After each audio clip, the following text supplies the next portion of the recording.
Ladies and gentlemen, a very pleasant afternoon from the Philoil Flying V Arena here in San Juan. Opening day of the second round. This is match 30, the main event for this Saturday in your season 73 of the UAAP Women's Volleyball Tournament.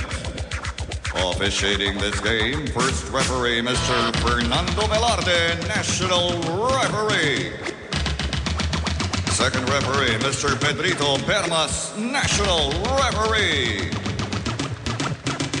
And our teams playing this afternoon, first, currently celebrating their quadricentennial 400th year anniversary.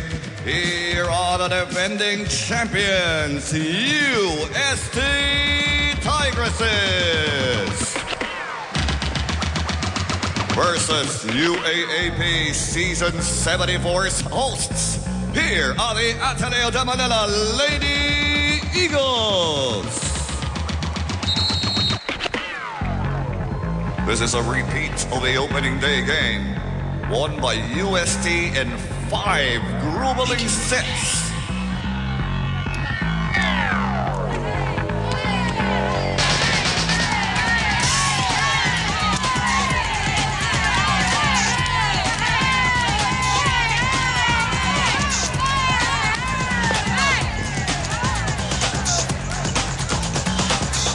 Let's meet the starters first for the UST Tigresses. Number 1, Rhea Dimaculangan. Number 4, Midori Hirotsuji. Number 8, Aisa Maiso, team captain. Number 9, Maru Panatikla. Number 10, Micah Ortiz. Number 11, Shudi Cabalejo. Their libero, number 3, Kat Karangan. And head coach, Shaq De Los Santos. And now, the starter for the Ateneo de Manila Lady Eagles. Number 3, Gretchen Ho. Number 4, Bea Pascual. Number 5, Cara Acevedo. Number 6, C. Herbacho. Number 12, Jem Ferrer, team captain. Number 15, Bill Cainglet. Their libero, number 13, Denise Lazaro. And their head coach, the very amiable Roger Gorayev. Coach Shaq. And UST Tigresses. Coach Roger and the Ateneo Lady Eagles, they love playing 5-setters. By the way, as we mentioned in the last game, UST's streak was broken by LaSalle. Not only that 6-0 streak, but that 18-game winning streak. Yep. Going back to 2009, the last time they lost was against this Ateneo team prior to the end of the year, the holiday break. And then, of course, they ran up the table, as they say, and won in straight sets also in the championship against De La Salle. For Ateneo, it's been a different ride. I was mentioning earlier, and the fact that in previous years, Hervasio has been challenging for best scorer, best spiker. Phil Cainglet was always there too. Now nobody in the top 10, best spikers, best scorers. But in terms of defense, Ateneo has turned it up. They're the best digging team, the best receiving team, the best setting team even. But it's their offense, their options that have been there, have not been up to par comparing to last year. That's right. Actually, you know, you've mentioned the defense, and I think that is what makes Ateneo competitive. Correct. Just like teams like Adamson, for example, they may be lacking in height, but you know, when it comes to defense, they've got it there. They've got it covered, and that, you know, makes them a strong team. For Ateneo, I guess you are correct in saying that it's probably offense that's lacking at this point. They aren't able to, you know, manage scoring more points, even penetrating the blockers of their opponents if in case malakas yung blocker ng kalaban. Then she's nowhere. Cainglet is at number 10. That's the closest.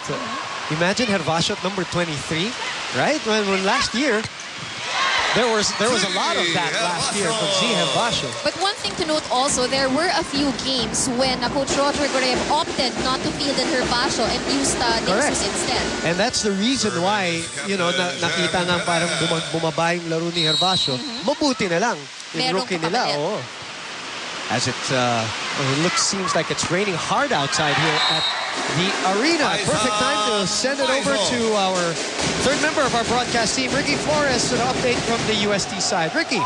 You know what, Bumanan? I don't know if you knew, but then it wasn't just Isa Maizo who was injured in their last game against the LSU.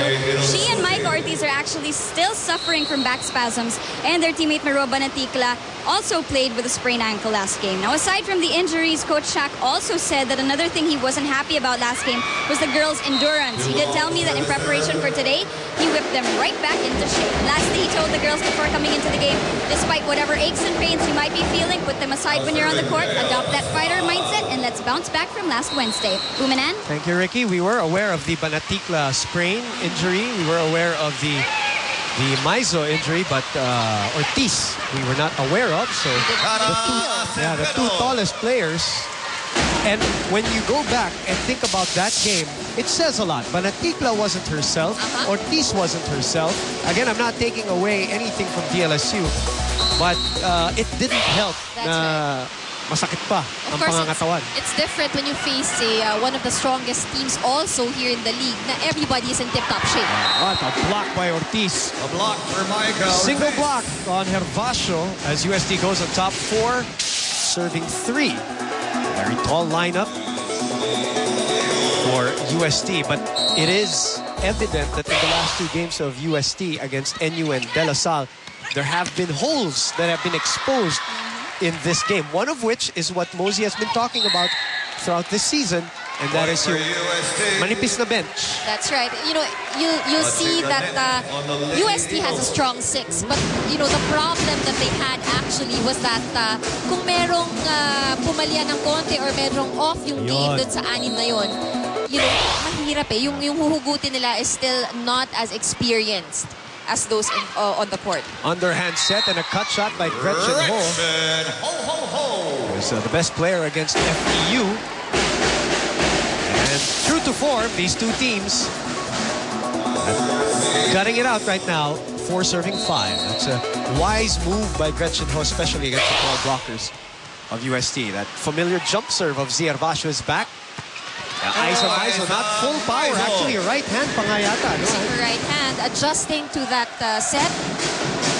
I don't care if she has back spasms, Isa Maizo is still Isa Maizo. That's right. Look still at a that. Scoring machine. Look at that right hand flip. Enough to get the 2-point lead, 6 serving 4. We are live at the arena in San Juan. Thank you for joining us here on Studio 23 as Gretchen Ho able to get it to the other side. Back row attack. Jam takes it. Cara sets. Phil Kainglet goes cross court. She likes that. Down the line. She's not about power. She's about placement. And if you're up against a team like UST, that is what's important.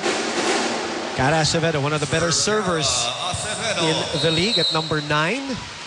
She's always there in the top 10 every year that she plays. Bad reception by Caballero, but a free ball for them. Kainglet with just a little bit of the off-speed cut shot. And her attacks are challenging the defense of UST. Cut shot nga and Caballero. Because the arm was towards the middle. But the wrist. Dun nagkatalo. Acevedo again with a great serve. They take the lead now, 7, serving 6. Good start for Ateneo. You can see that Ateneo is trying to take things one step at a time. They're not rushing into anything. All they have now are the basic plays, but so far it has been effective. Well, like we said, the FEU and UP games, those are supposed to be wins for them. Obviously they lost to a spirited UE team, which is one of the shocks of the tournament still. So that's also the reason why they were at 3 and 4. But UPFU, they're supposed to win that when you talk about talent level and all of that. But this is crucial for them. is where you're going to see where you are. The games against UST and the games against maybe Adamson also. And maybe that next matchup against NU is going to be interesting for Ateneo. NU, one of the teams now that has become very competitive. I should say one of the most improved teams that definitely. we have in season 73. For sure, if not the most improved. Challenging for a Final Four. No elevation on that for Isa Meisel. So Ateneo gets to the technical timeout first, 8-7. Back in a moment.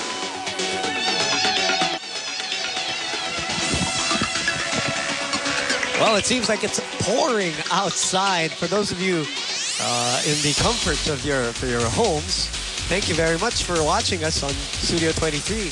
To get the updated sked stats, news, and the latest scores of your favorite ABS-CBN sports program, follow us on Twitter, twitter.com/ABS-CBN Sports. Also become a fan of the official ABS-CBN Sports page on Facebook. And speaking of the internet, and it is all over now, you know, Twitter and Facebook and all the blogs and online chat rooms, that there is a little bit of a controversy brewing